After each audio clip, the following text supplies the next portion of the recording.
If you forget these 5 things on a cruise, you'll either overpay on board or be miserable. Let's fix that right now.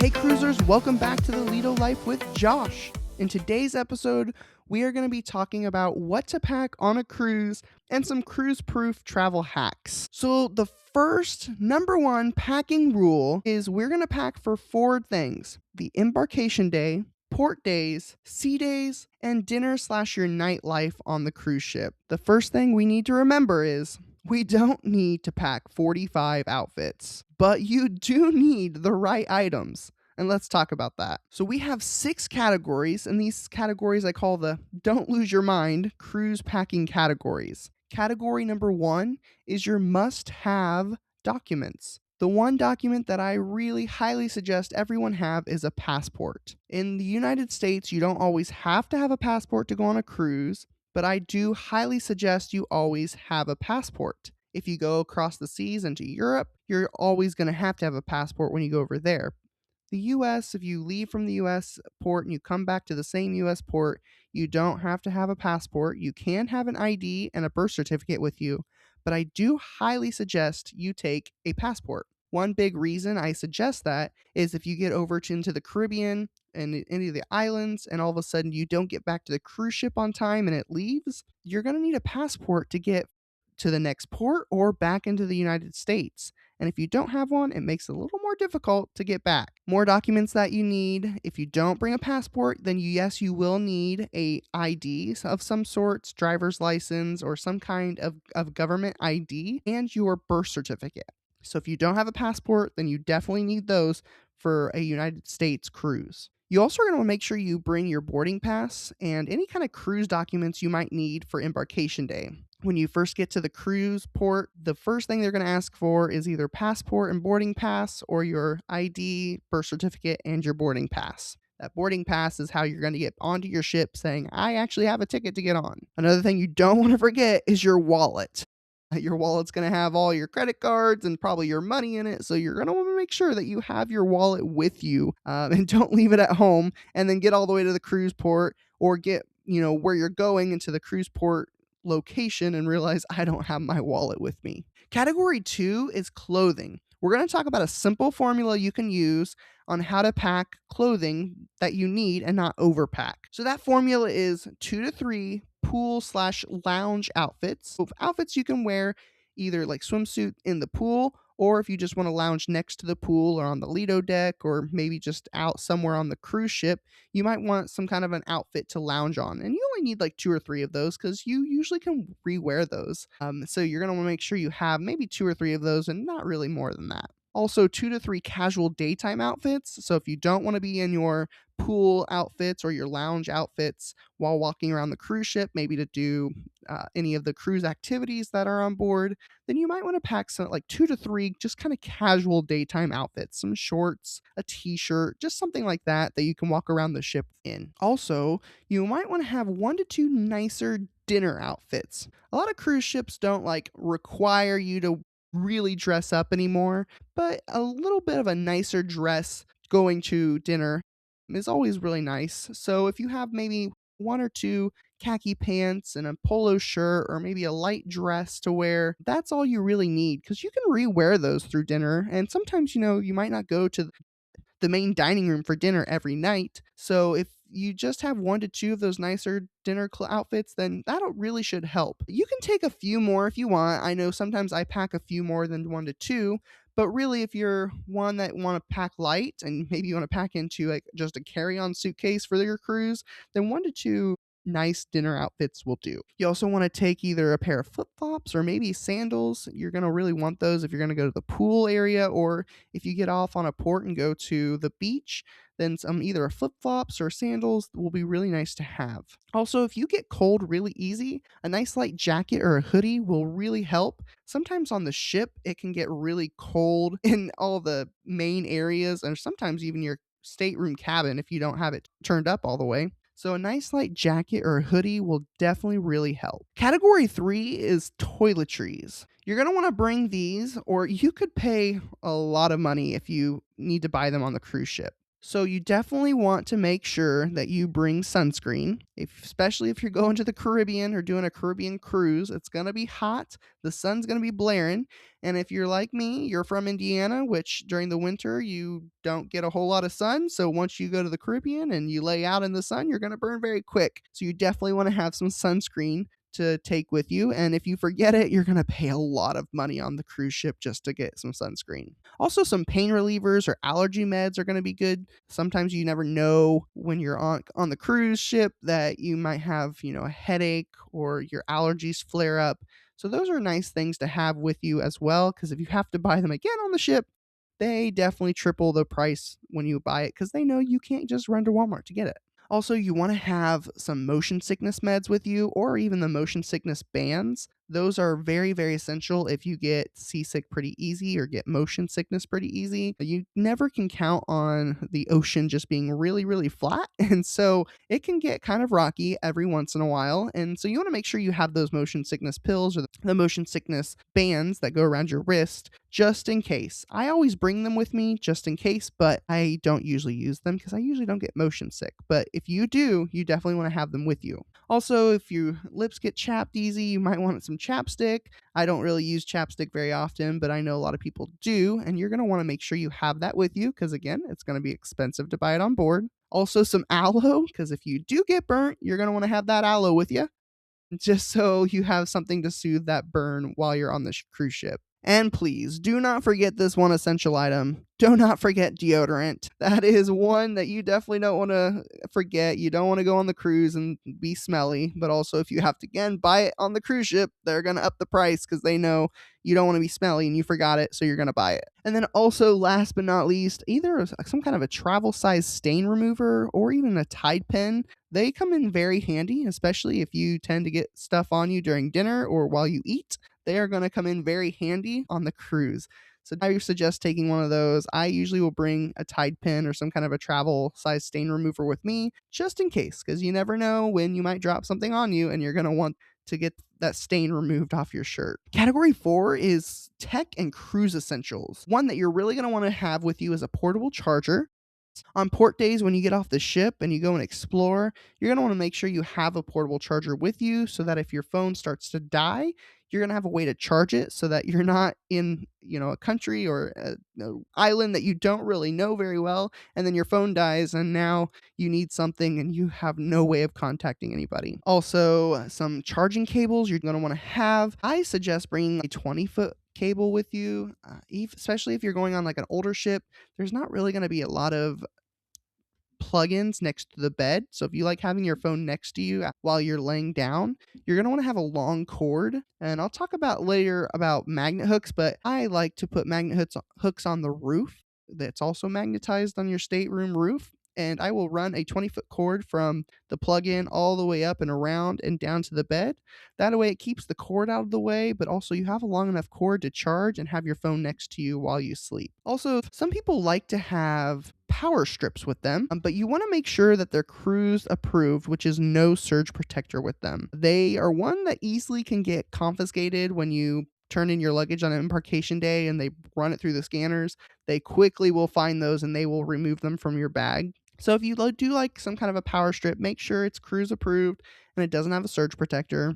I'm one that likes to get a outlet that has multiple plugins to it, like USB and USB-C, and also maybe a couple power outlets on it. They do sell those on Amazon, and it's not a power strip, but it's just kind of a wall plug-in.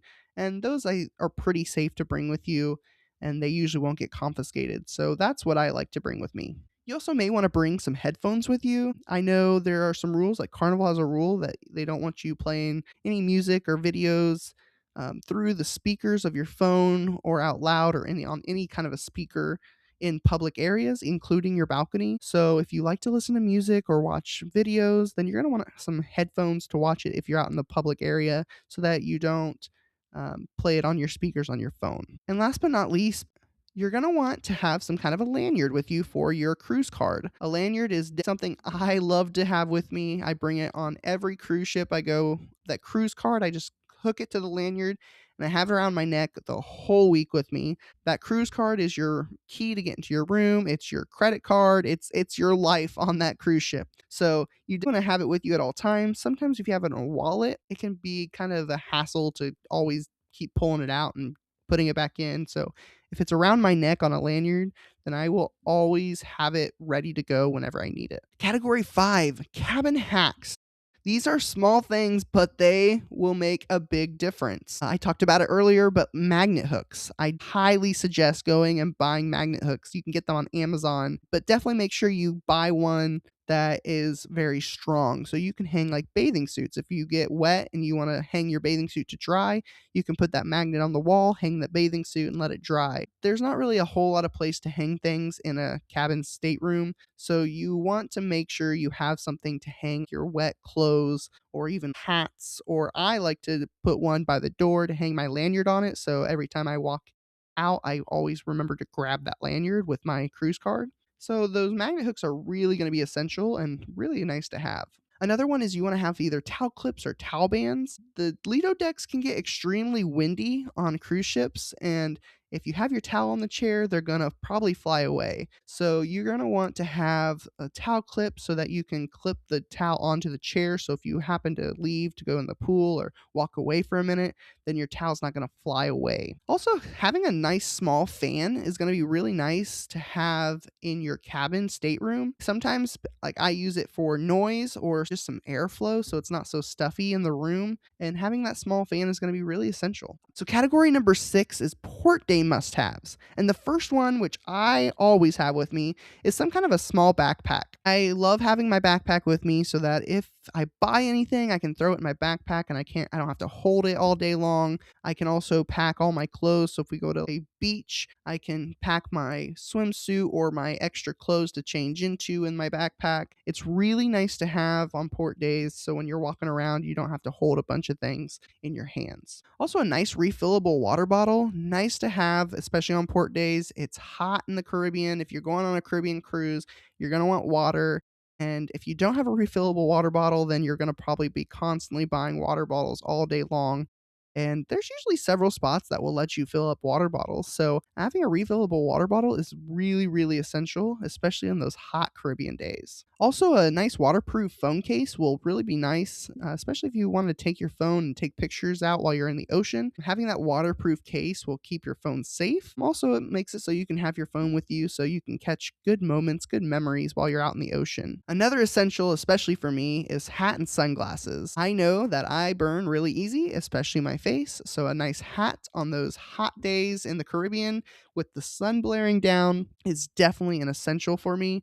Also, sunglasses. The sun's bright, especially in the Caribbean, so the sunglasses are going to be really nice to have when you're walking around on port days and even while you're on the cruise ship. Another one that people don't always think about is some blister pads. When you're walking around on the ports, if you walk a lot and you go and explore the whole city or you go on a excursion, that you're walking a lot, sometimes you can get some blisters on your feet, and having those blister pads are going to really help just in case you do get that blister. Also, some band aids. If you don't have blister pads, some band aids will help, but also, you never know when you might get a little cut or something while you're on the cruise or at the port. So, having a band aid is also really nice. And one that some people also don't think about is cash for tips or even taxis. I usually will go to the bank before I leave on my cruise and get cash out, and I'll get so many ones, so many fives, so many tens, so many 20s. That way I have a wide range of cash that I can take. So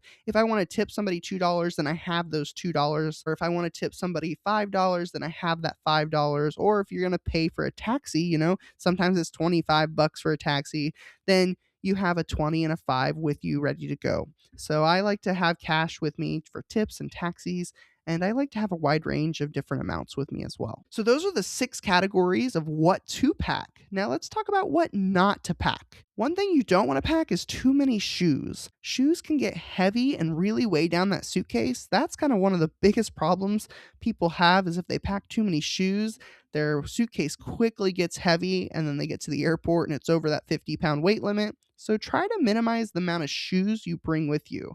If the shoe doesn't match multiple outfits, then it probably shouldn't come with you. Find shoes that are going to match multiple outfits. Also, you don't want to bring anything prohibited and especially illegal, which I hope that's obvious, but it still happens. But there on every cruise line website, you can find what kind of items are prohibited. Sometimes you might be surprised on what is prohibited on a cruise line. So I would definitely go, if it's your first time on the cruise line, go to that website, look for the prohibited items just to make sure that you don't bring something that you're not supposed to. That way you don't lose it, because when you turn your luggage in on embarkation day, they will run it through scanners, and if there's anything in it that's not supposed to be on the cruise, they will take it and confiscate it, and they won't give it back until the very end of the cruise. Also, we talked about it earlier, but do not bring surge protector power strips. Again, those are prohibited almost on every cruise ship that you can go on. So you're going to want to make sure you have power strips that are not surge protected.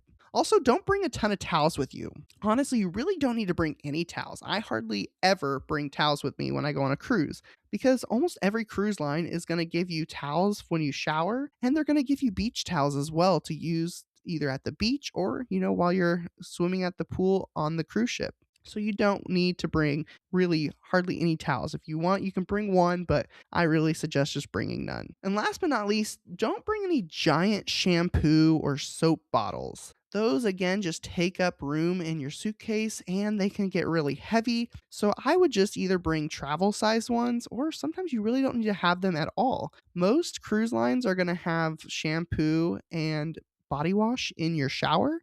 So you really don't need to bring them at all. But if you do have sensitive skin and you can't use those kind of ones that they provide for you, then I would go and buy some small containers that you can put the soap and the shampoo in so that you don't take the big bottles with you. All right, let's talk about a rookie mistake. One rookie mistake that some people do, and you're going to regret if you do, is not packing a carry on for embarkation day. Let's talk about that. On embarkation day, when you get to the port, you're going to give your luggage to the porters, which are people that will take your luggage and they'll organize it and then they'll get it back to you on the cruise later on that day. But you're not going to get it probably till, sometimes even as late as 6, 7 p.m. that night after the cruise ship has already taken off. So you're going to want to have a carry-on with you that's going to have essentials like swimsuits, meds, chargers, sunglasses, your documents. You're going to want to have a separate bag for that. That way you don't give it to the porters and then all of a sudden now you don't have your bag and you don't have your swimsuit and you wanted to go swim. Now you have to wait until you get your bag later on before you can do that. Or if you have essential meds that you need to take and all of a sudden you just put it in your bag that's now you give to the porter, now you're not going to be able to take those meds because you can't get your bag back until you get it later on that evening. So make sure you have a carry-on. If you plan to swim, make sure you put a swimsuit in that carry-on or an extra change of clothes, your meds, maybe a charger so that if your phone starts dying, you can charge it, some sunglasses, and definitely you want to make sure you have your documents. Don't put your documents in your luggage that you're going to turn in. You're going to want to have them with you so that when you go through the check-in line, you have them ready and available. So I just want to reiterate, this is probably your biggest money-saving tip. Buy sunscreen, meds, and maybe even some water gear before your cruise. Because I'm going to tell you, on board, those prices are going to be wild.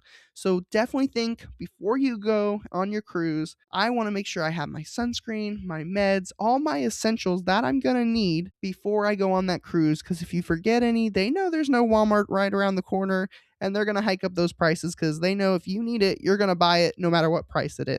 All right, so that concludes the episode for today. I do want to mention, if you have any questions, please message me. I would love to do some Q&As in the middle of some of my podcasts coming up. So if you have any questions, please ask them. You can comment them. I know Spotify has a comment section. You can comment on there, or you can email me at magicaltravelsbyjosh@gmail.com. I will be happy to answer them on these podcasts. So send me all your questions and we'll see if we can get them answered on the podcast. Also, if you are looking to book your next cruise, don't forget to reach out to me. You can go to my website, magicaltravelsbyjosh.com.